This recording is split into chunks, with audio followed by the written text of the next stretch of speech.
안녕하세요. 꼬리에 꼬리를 무는 정치학 5번째 시간입니다. 저는 진행을 맡은 고려대 정치연구소의 조교원입니다. 오늘은 특별한 초대 손님들을 모셨는데요. 2021년 정치연구소 에세이 공모전 수상자분들을 모셨습니다. 반갑습니다. 불안, 청년 세대가 바라본 한국 사회라는 주제로 진행된 이번 공모전에서 최우수작 1편과 우수작 3편이 선정되었는데요. 그래서 이 4분이 나오게 되셨습니다. 각자 한 분씩 소개를 해주실까요? 네, 안녕하세요. 정치외교학과 김소영입니다. 반갑습니다. 네, 안녕하십니까. 정치외교학 공부하고 있는 김민준이고 이번 에세이에서는 이준석 현상에 대해서 글을 썼습니다. 안녕하세요. 사회학과 엄준희입니다. 안녕하세요. 저는 교육학과 조성빈이라고 합니다. 네, 반갑습니다. 반갑습니다. 글을 보니까 다들 4분 다 공정에 관해서 이렇게 글을 좀 쓰셨던, 공정이라는 주제를 다루셨던 공통점이 있는 것 같아요. 그래서 이 주제부터 좀 어려운 주제긴 한데 공정과 청년이라는 주제 같은 걸로 한번 말문을 열어볼까 합니다. 그래서 최근에 어떤 공정 담론에 대한 여러분의 생각은 어떤 생각을 갖고 계신지 좀 들려주셨으면 좋겠는데요. 우리 민주님이 좀 얘기를 열어주실까요? 예. 공정이라는 게 사실 너무 어려운 것 같아요. 그래서 저도 아직 잘 모르겠고 친구들하고 이제 술자리에서 술 마시면서도 많이 얘기를 하는데 다들 말하는 공정이 다른 것 같습니다. 그래서 뭐 학술적으로 정의가 어떻게 되든 간에 사회적 현상에서 공정이 무엇으로 표현이 되고 있는가에 좀 전 주목을 해보려고 했는데요. 그게 최근에 나타나는 동향을 보면 이준석 현상이라는 걸로 나타나고 있는 것 같아요. 그래서 이른바 능력주의가 공정으로 지금 표상되고 있지 않는가라는 생각을 하고 있습니다. 이대남이라고 불리는 사람들이 말하는 공정이 정말 공정이 아니라 그냥 기계적인 객관성만을 요구하는 게 아닌가.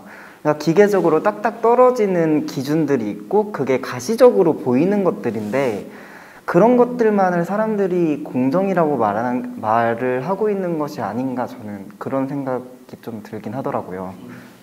그리고 또 저는 20대에 한정한다면 이 공정성 현상이 되게 이상한 일이 아니라고 생각하는데요. 왜냐하면 예컨대 20살이라고 하면 거의 적어도 8살이나 혹은 그 이전부터 학습 부담을 가지고 시험 문화 아래서 자랐을 것이고 때로는 젖어들기도 하고 또 때로는 그것 때문에 괴로워하기도 하면서 계속 자랐을 텐데 어느 순간 시험이 반드시 공정하진 않을 수 있다라고 하면 그걸 이해하기가 좀 힘들 수도 있을 것 같고요.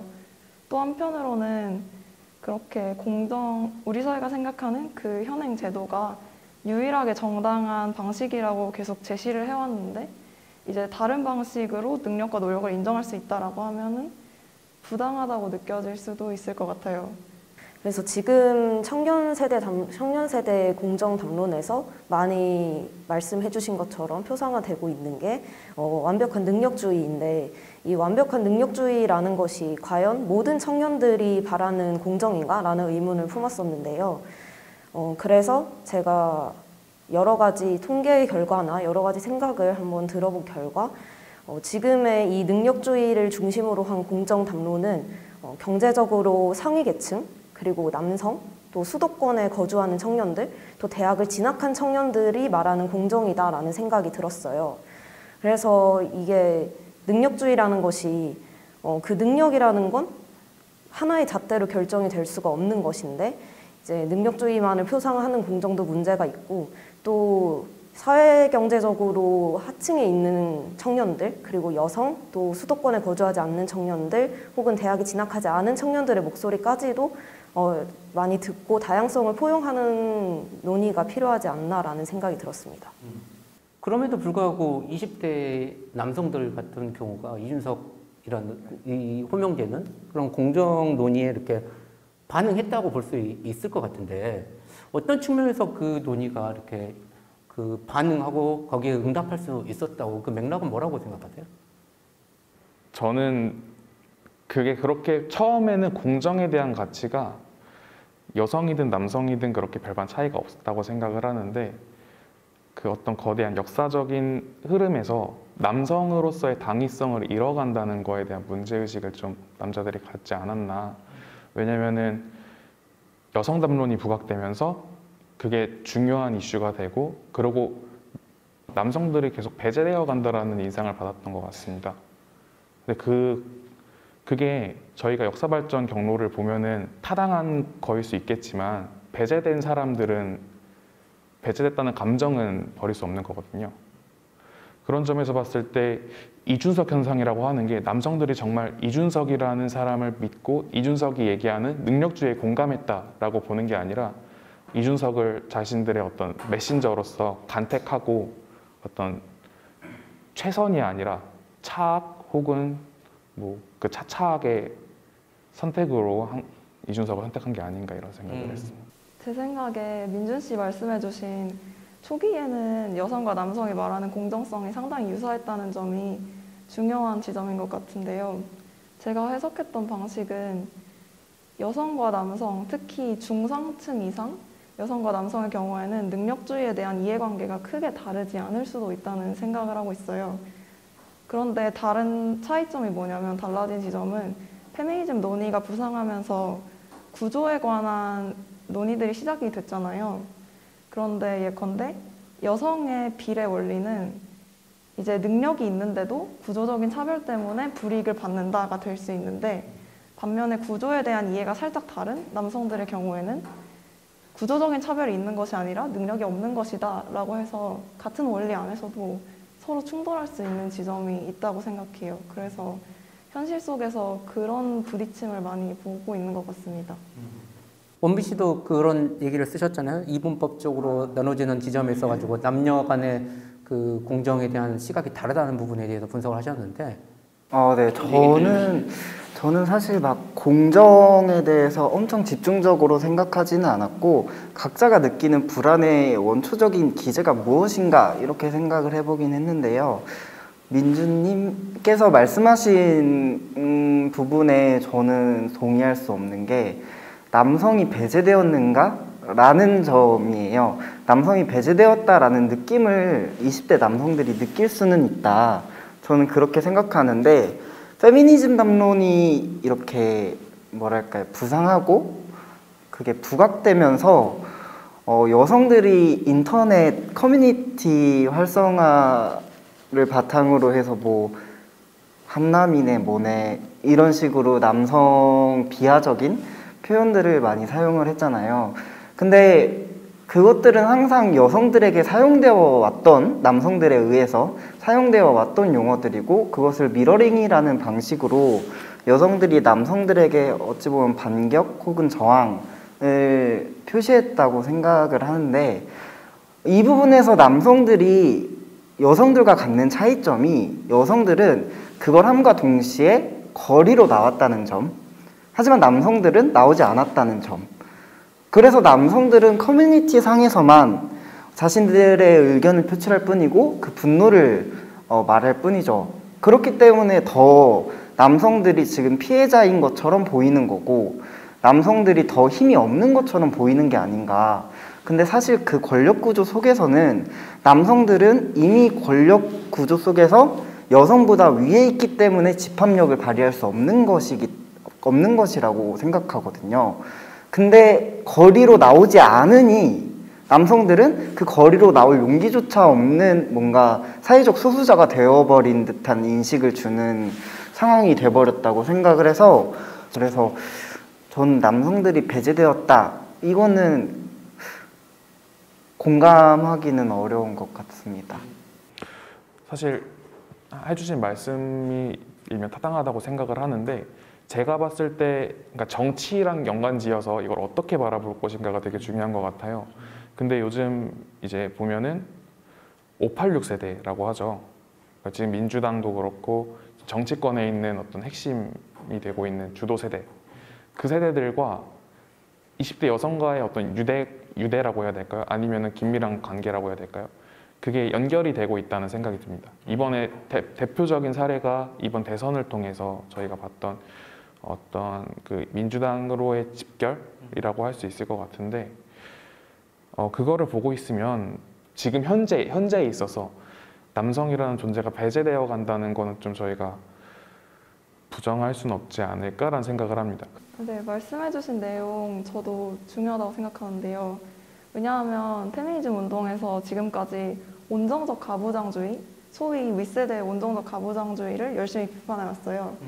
그런데 갑자기 여성을 보호의 대상이 아니라고 생각하고 오히려 본인들을 종종 피해자화시키기도 하는 또래 남성들의 적대감이 나타났던 거죠. 그래서 여성들과 민주당의 결합도 굉장히 새로운 현상이라고 저는 느꼈고요. 그게 국민의힘에 대한 반대급부로서 그렇게 됐다는 점에서 저쪽이 싫어서 투표하는 민주주의라는 책을 떠올리기도 했습니다. 전 아까 민주님께서 민주당과 청년 여성들 간의 유대감이라고 말씀을 해주셨는데 저는 그 유대감이 존재하지 않는다고 생각하는 사람이거든요. 이번 대선에서 물론 많은 청년 여성들이 민주당을 지지하기는 했지만 그거는 어떤 유대감에 의한 지지라기보다는 어쩔 수 없는 워낙 이제 국민의힘 측에서 반페미니즘적인 정서를 내세우고 있었기 때문에 그나마 조금이라도 여성 친화적인 정책을 조금이라도 내세우는 민주당을 어쩔 수 없이 지지할 수밖에 없지 않았나라는 생각이 들고요. 근데 이번 대선에서는 이제 정치권에서도 20대 여성들도 세력화가 될 수 있는 집단이고 이 집단의 목소리도 들어야겠구나라는 필요성을 깨달은 게 명시적으로 보여서 그 부분은 이번 대선에서 긍정적으로 평가할 수 있는 부분인 것 같습니다. 저는 이번 대선이 조금 신기했던 게 어쨌든 포커싱은 20대였고 특히 남성 중심적이었어요, 정책들이. 근데 투표장으로 정작 간 20대 남성들은 생각보다 없더라고요. 오히려 노인 공약은 거의 없었는데도 60대 이상의 노인분들이 투표장에 제일 많이 가시고 20대 남성들은 저는 50%가 안 넘는 걸로 알고 있거든요, 투표율이. 그런 상황을 보면서 오히려 정치권이 겨냥한 20대 청년 남성들은 제가 아까 말씀드린 대로 집합력도 발휘하고 있지 못할 뿐더러 뭔가 자신의 의사를 정확히 묘사할 줄 모르는 상황에 지금 빠져 있는데 윗세대가 지금 20대 남성들이 사실 미래의 청년이자 일꾼이다 이런 생각을 가지고 지금 20대 남자애들이 되게 위험한 상황에 처해 있고 얘네들이 역차별을 받고 있구나 라는 생각을 가지고 같이 좀 국민의 힘으로 이렇게 힘을 실어준 게 아닌가 저는 그렇게도 생각을 해봤거든요. 저도 성빈 씨가 말씀해 주신 것 중에서 20대 남자가 투표율이 저조했다라는 부분이 저희가 좀 눈여겨봐야 될 점이 아닌가라고 생각을 합니다. 근데 그게 20대 남자가 소극적이어서 혹은 정치에 무관심해서라기보다는 민주당을 지지할 수 없어서였던 것 같거든요. 그러니까 다시 말씀을 드리자면은 이준석 현상 같은 경우에는 이준석은 보수를 지지하는 남성들에게 자기가 어떤 거를 줄 수 있는지를 명확히 제공을 했습니다. 그런데 민주당의 경우에는 그거에 비해 상대적으로 비교적 덜 명확했다고 생각을 하거든요. 진보 진영을 지지하는 20대 남성들의 경우에는 내가 이번에 1번을 뽑아도 되는 건가?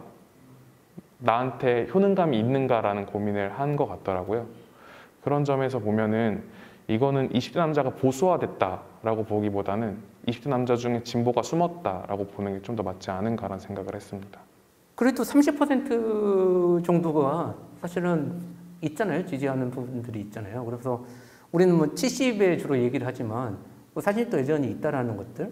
그다음에 계속해서 얘기되는 것처럼 20대가 사실은 단일하지 않고 굉장히 복잡한 경험을 가지고 있는 세대다. 그러면 과연 이렇게 호명했을 때 호명해서 반응하는 좀 이제 과대대표되는 집단들도 20대 남성 내에서 특정의 부분일 수 있다라는 거. 저는 제가 아무래도 정치외교학과이기도 하고 정치에 관심이 많으니까 친구들로부터 너 진짜 정치할 거냐? 너 만약에 정치하면 나 너랑 친구 안 한다. 이런 소리를 굉장히 많이 들어요. 근데 이제 그럴 때마다 제가 하는 말은 괜찮나? 걱정하지 마라. 난 돈 없어서 정치 못 한다. 이런 얘기를 하는데요. 그래서 이제 청년 세대가 정치와 굉장히 거리감을 느끼는 것도 사실인 것 같아요. 왜냐하면 정치를 하기 위해서는 돈이 필요한데 청년 세대는 그럴 만한 금전적인 여유가 없고, 그리고 또 이런 워낙 대선에서도 봤었지만 전 국민적으로 정치 혐오감이 굉장히 심한 나라여서 청년들이 정치를 하기가 참 쉽지 않은 나라이구나라는 생각이 들었고, 그래서 이제 투표권의 연령이 낮아진 만큼 앞으로 청년 정치인을 활성화시키기 위해서는 좀 이런 정치 혐오감을 없앨 수 있는 교육도 굉장히 중요하다고 느꼈고, 그리고 또 이런 정말 정치에 관심이 있는 청년들을 어떻게 지원을 해줄 것인가에 대한 논의도 계속 필요한 것 같습니다. 저도 공감하는 게 우선 소득이 필요합니다. 당장 월세 50만 원을 내야 되고 또 영어 성적을 2점이라도 더 올려야 되고 남들 다 따는 자격증을 따야 되는데 정치에 관심을 가질 여력이 어디 있으면 여력이 있다고 해도 직접 참여할 여유는 또 어디 있겠는지 생각을 하게 돼서요. 그 심리학과에서 욕구 단계도 생존부터 시작하잖아요. 메슬로우 욕구. 네, 맞아요. 그래서 우선 어떤 안정적인 생계, 그리고 앞으로도 안정적일 것이라는 예감, 이런 것들이 보장이 전혀 안 되는 상태에서 청년들의 탈정치화를 비판하는 것은 좀 살짝 거북한 부분이 저는 항상 있었고요. 근데 청년들이 정치에 관심이 없는 걸까요? 저는 청년들은 정치에 관심이 굉장히 많다고 생각해요. 그 어느 세대보다도 관심은 일단 많다고 생각하고, 중요한 건 그 관심이 있는 사람들 중에서 정치에 뛰어들 수 있는 사람이 굉장히 한정적이라는 거죠. 청년 세대가 돈이 없는 게 아니라 돈이 없는 청년 세대가 많은 거죠. 그러니까 제 주변에도 돈 많은 사람들은 그런 거 신경 딱히 안 쓰고 일단은 정해진 정치인의 길을 가는 것 같아요. 로스쿨을 가서 변호사 좀 하다가 공천 받고 그런 식으로 가거나, 아니면은 돈 정말 많아가지고 그냥 대학원 가서 유학 갔다가 학자 된 다음에 그 다음에 정치권 공천 받고 그런 식으로 하게 되는 것 같은데, 여기서 우리가 생각해 봐야 할 지점이 결국에는 이 정치라는 것도 청년이고 뭐고 다 떠나서 계층적이라는 거죠. 그러니까 상위 계층만 결국에는 다 되는? 맞아요. 그 경제적 여유가 있으면 정치 담론도 더 접하기 쉽고 또 본인의 이해관계와 상충되는 공동의 규칙에 관해서 아주 힘차게 저항할 수 있는데, 반면에 그렇지 않은 계층은 일단 장기간 노동하는 것도 힘들고 그럴 만한 여력도 없을 수 있잖아요. 그래서 이런 점을 생각하면 항상 저는 이게 공정한 민주주의인가 싶거든요. 서로 정말 다른 정도로 참여할 수 있기 때문에요. 그래서 말씀해 주신 부분이 정말 중요한 것 같아요. 뭐 자기가 추구하는 대의가 있고 명분이 있을 때 그걸 이루고자 정치에서 이루고자 할 수는 있는데, 그 과정에서 개인의 과도한 희생이 따르거나 비용이 든다면 사실은 그걸 할 수 없죠, 사실은. 그래서 뭐 이제 그 비용의 일정 부분을 사회가 부담을 해주고 그 활동을 통해서 할 수 있게 해줘야 되는데, 그게 개인의 이제 자기 어떤 배경, 사회적 지위나 맡겨진다 그러면 더 많은 또 엘리트층, 잘 뵙고 고소득의 엘리트층 출신만이 사실은 청년 정치라고 하지만 그 청년 정치인으로 나와서 활동하는 친구들도 다 대부분 다 상층 편향적인 계급적 배경을 갖고 있는 친구들만 대표될 수밖에 없는 그런 한계가 있어서, 결국은 민주주의 하에서 사실은 체계적으로 하층이 배제되는 원리도 사실 거기서 만들어진다고 볼 수는 있겠어요. 계급 배반적인 투표라든지 이런 결과들 같은 경우에도. 사실 저는 그래서 정당이 청년 정치인을 양성해야 된다라고 생각을 하거든요. 그래서 뭐 가령 전에 있던, 지금도 존재하는 뭐 국민의힘 계열에 있는 청년 정치학교도 있고, 그리고 그 외에도 여러 가지 정치학교들이 시도됐다가 단발성으로 끝나거나 그런 경우가 굉장히 많았습니다. 그런 걸 좀 장기적으로 끌고 가면서 진짜 청년 정치인이 육성될 수 있도록 하는 게 좋지 않은가라는 생각을 하고요. 그리고 저희가 좀 부정적으로 좀 비관적인 얘기만 한 것 같아서 이번 지방선거에 있어서 약간 희망적인 얘기도 드리자면은, 지방선거의 경우에 이번에 그래도 어떤 동향을 보면은 청년 정치인들이 많이 참여하려는 움직임이 보이는 것 같고요. 그리고 그 청년 정치인들을 홍보해주는 뭐 정치 스타트업들도 좀 생겨나는 것 같고, 그래서 저는 희망적으로 보고 있긴 합니다.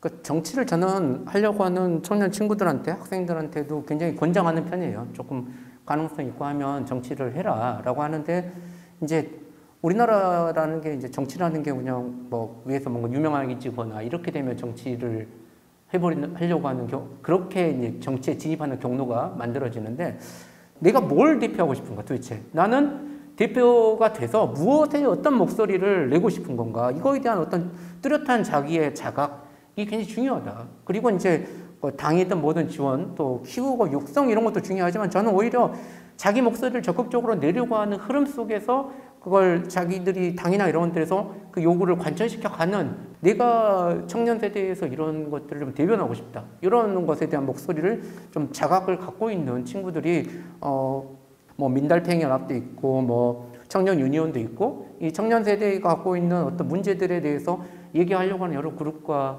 세력들이 있잖아요. 이런 세력들이 조금 더 활성화되는 속에서 청년 정치가 뭐 좀 있어야 되지 않을까 이런 생각이 들거든요. 혹시 좀 청년 정치 중에서 뭐 이런 부분이 좀 대변되지 않고 있다. 혹은 이번 대선이든 뭐 아니든 간에 이런 의제 같은 것들이 좀 다뤄져야 된다. 이런 것들이 있으실까요?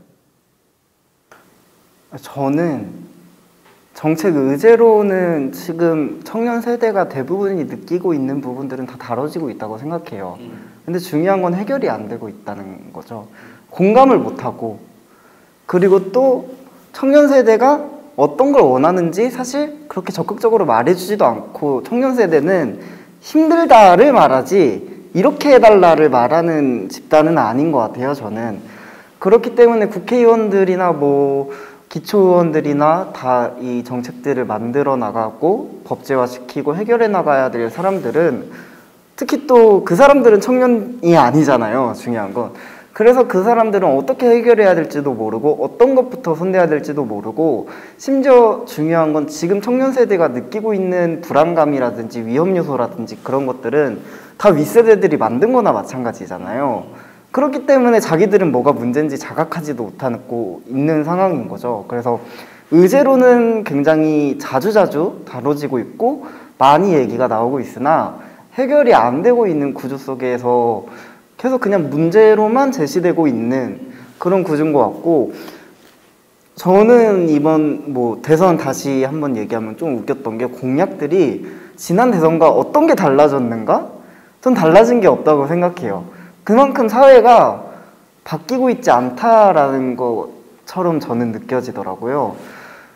그만큼 좀 청년들이 지금 뭐 어떤 해결책을 원하는지를 그 사람들은 들을 게 아니라 그 사람들이 찾아내야 된다. 저는 그렇게 생각을 해요.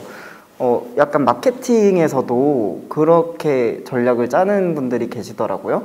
소비자들이 원하는 게 뭔지를 이렇게 받고 그걸 반영하는 게 아니라 소비자들에게 너네들은 그게 필요해 라고 말하는 듯한 마케팅?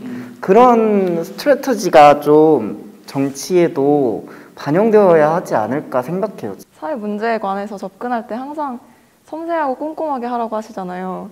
근데 20대 문제는 너무 커요. 이걸 해결할 수 있는 사람은 없어요. 왜냐하면 누구도 그냥 20대 얘기만 하진 않잖아요.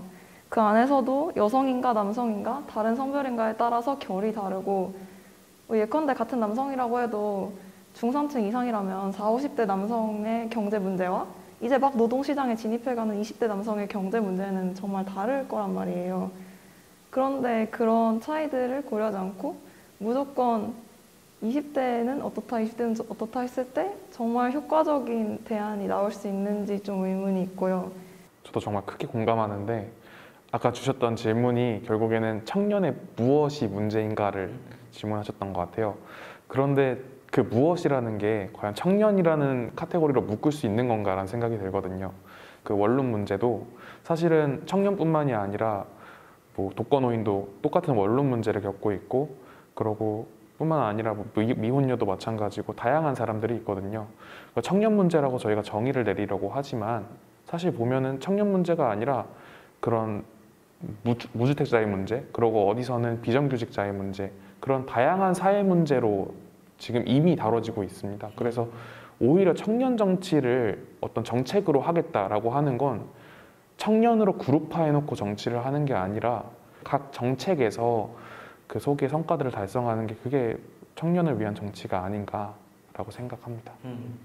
아까 말씀을 해주셨다시피 청년 정치라는 게 비단 청년의 문제가 아니라 좀 전 세대에 걸친 문제인 것처럼 수도권과 지방의 불균형적인 발전 역시도 해결해야 할 문제라고 생각하고 있습니다. 저는 본가가 부산인데요. 그래서 뭐 지방에서 오신 분들은 아시겠지만 본가가 지방인 학생이 서울에 올라와서 대학을 다니는 게 얼마나 많은 비용이 드는지 아실 거예요. 그래서 저는 개인적으로는 저는 뒤에 동생도 다음 타자로 기다리고 있기 때문에 그 대학에 올 때도 재수 없이 한 번에 와야 된다. 그리고 대학을 다니는 것도 휴학 없이 한 번에 다녀야 된다. 대학원을 진학하는 걸 준비할 때도 이거 역시 한 번에 내가 계획한 대로 시간이 지체 없이 가야 된다라는 그런 불안함 그리고 또 강박이 있는 것 같아요.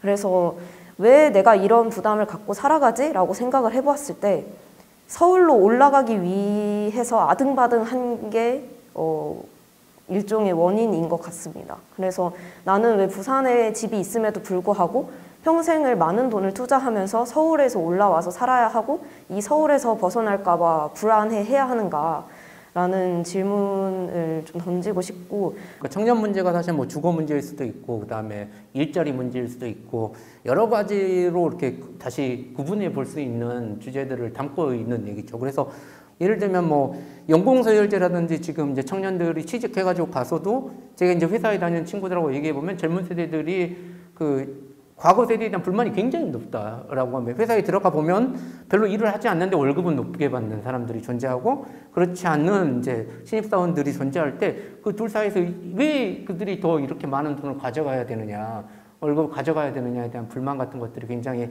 존재한다고 얘기를 하고 그런 이제 사회가 세대 간 갈등으로 전부 다 해결할 수 없지만 또 해결해 가야 하는 여러 가지 문제점들이 단순히 그냥 청년 문제라고 라벨링 해가지고 해결할 수 있는 게 아니라 우리 사회가 갖고 있는 여러 가지 문제들이 중증적으로 얽혀져 있는 문제로 청년 문제를 봐야 되지 청년 문제를 세대 간의 문제를 국한시켜서 보는 것은 적절하지 않다 이런 부분의 얘기는 흥미롭게 다가오는 것 같습니다.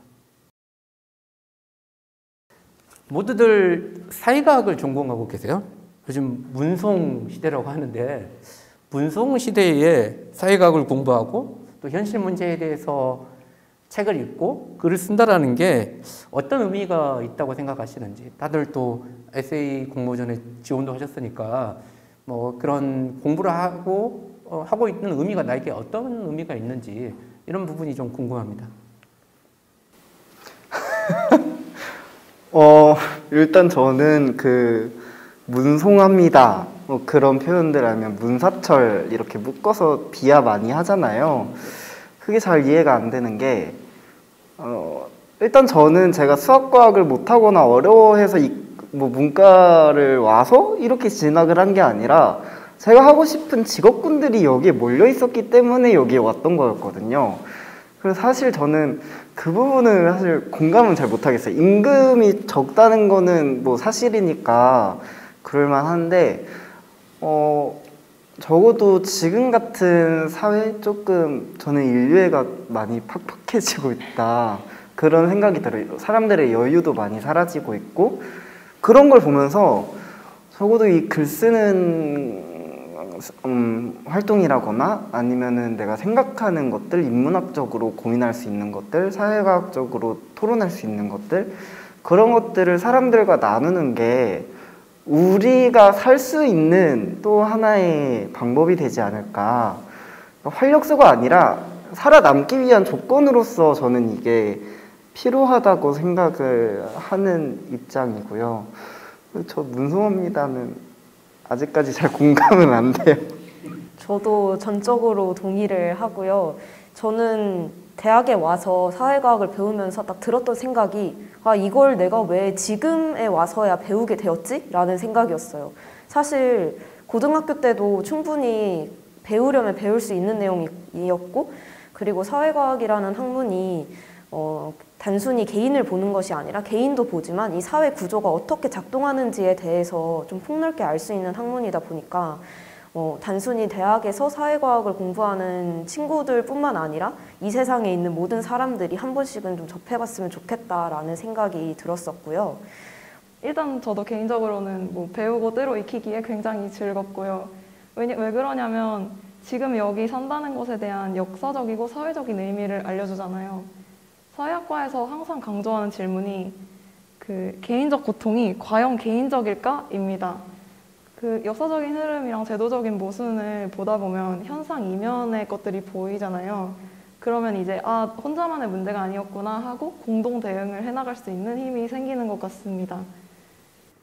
언젠가부터 문과라는 게 그러니까 문과를 전공한 입장에서 내가 극복해야 될 산이 돼버린 것 같아요. 네, 그래서 친구들 보면은 뭐 코드를 짜는 걸 배우는 그래 개발자가 되려는 친구들도 있고요. 자기가 문과가 아님을 증명해내는 게 어떻게 보면 취업 시장에서의 취업 방법이 된 것 같은데 저는 조금 그래도 다르게 생각을 해야 되지 않은가라는 생각을 합니다. 결국에 이번에 저희가 다뤘던 주제인 공정담론 같은 경우에도 그렇고 그리고 이준석 현상이 불러온 그 능력주의에 대한 어떤 조명도 그렇고 그렇게 광풍이라고 해야 될까요? 사회가 이렇게 가도 되는 건가? 라고 했을 때 그걸 한 번쯤 돌이켜 생각해 볼 수 있게 하는 게 사회과학이 아닌가? 그러고 뭐 인문적인 소양들이 아닌가라 생각을 해서 그거에 저희가 좀 더 가치를 담고 그러고서 글을 써나가는 게 아닌가라는 생각을 합니다. 우리가 굉장히 진지한 얘기만 했는데 마지막 질문은 요즘에 뭐가 재밌는지, 요즘에 재밌게 본 뭐 컨텐츠 이런 것들이 있다 그러면 조금 소개해보고 나는 왜 그런 게 재밌었는지 이런 것들 한번 좀 얘기해보면 어떨까 싶은데요. 저는 최근 작품은 아닌데요. TVN의 60일 지정생존자라는 정치 드라마가 있습니다. 근데 이게 미국의 지정생존자라는 미국 드라마를 리메이크한 건데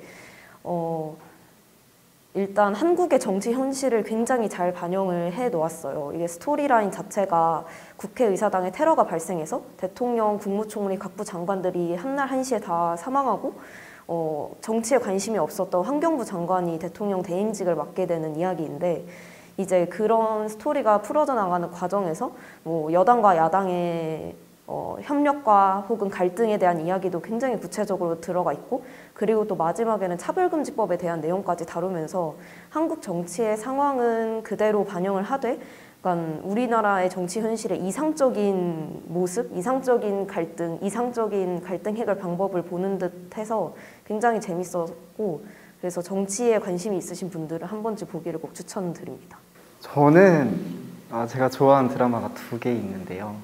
하나는 그의 우리 제 대본집도 샀는데 제가 최후식을 너무 좋아하거든요. 제가 샀는데 혹시 꿈꿀 수 있는 권리라는 말 들어보신 적이 있으신지 모르겠어요.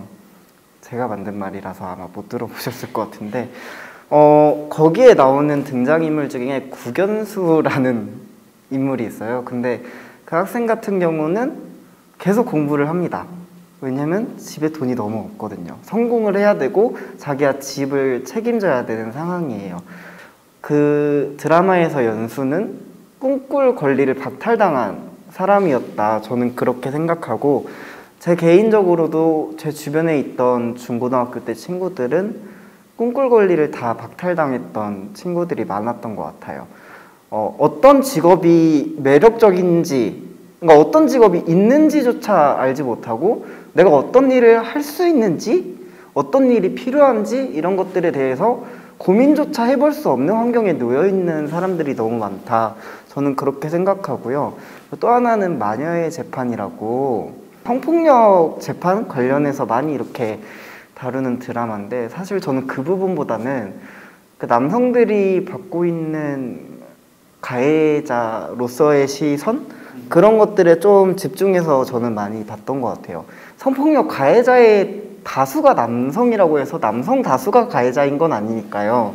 근데 이 드라마에서는 어떻게 보면 그 편견을 사실 그대로 보여주고 있기도 한데 그게 사실 또 현실이기도 하고 그런 면에서 좀 남성들이 억울해하는 부분도 있을 수 있다고 생각하고 공감할 수 있는 부분도 있다고 생각하고 한편으로는 우리 스스로를 다시 돌아봐야 한다 이런 생각도 할 수 있을 거라고 생각해서 이 드라마 2개 되게 재밌게 봤습니다. 제가 재밌게 봤던 책은 대선 전후로 2권이었는데 그 마에다 겐타로 교수의 여성 없는 민주주의랑 아까 말씀드린 김민아의 저쪽이 싫어서 투표하는 민주주의 두 권을 같이 놓고 봤습니다. 저 평소에 영화를 좋아해가지고 영화관을 자주 가거든요. 거의 이틀에 한 번씩 가는데 이틀에 한 번? 와, 요즘 코로나 시대에 극장에 사람도 없는데. 근데 1월 달에 처음에는 그냥 SF 영화라고 장르물인 줄 알고 가서 봤던 영화가 있는데 이름이 티탄이라는 영화예요. 제가 추천드리진 않습니다. 왜냐면 되게 자극적이고 되게 그런 장면들이 많이 나와서 보라고 추천드리진 않지만 저한테 인상적인 영화였는데 그 이유가 뭐냐면 거기에서 이제 아까 말씀드렸던 그 소외된 사람들이 2명이 나와요. 자동차에 흥분을 느끼는 여성이 한 명이 있고요. 그리고 누가 봐도 전형적인 가부장적인 남성이 있습니다. 근데 둘이 가족 관계가 아닌데 그 어떤 모종의 사건을 계기로 해서 얽혀지면서 서로에 대해서 말하지 않고 서로가 어떤 상태인지 어떤 아픔을 안고 있는지 말하지 않고서도 서로를 치유해가는 과정처럼 보이는 그런 것들이 있는 영화거든요. 그래서 저희가 처한 갈등도 이렇게 뭐 나는 이게 너무 힘들어 아니면은 쟤는 저게 너무 힘드니까 도와줘야 돼가 아니라 조금은 한 텀 쉬어가고 잠깐 좀 더 객관적으로 조망하고 그런 시간들이 필요하지 않나 해서 그런 것까지 좀 얻을 수 있는 영화였습니다. 다들 사회과학도답게 작품들도 굉장히 사회과학적으로 읽어내시네요. 네, 오늘은 꼬리꼬리를 무는 정치학 5번째 시간이었는데요. 이걸로 그러면 오늘은 마치도록 하겠습니다. 다들 나와주시고 또 좋은 말씀해 주셔서 감사드립니다. 감사합니다.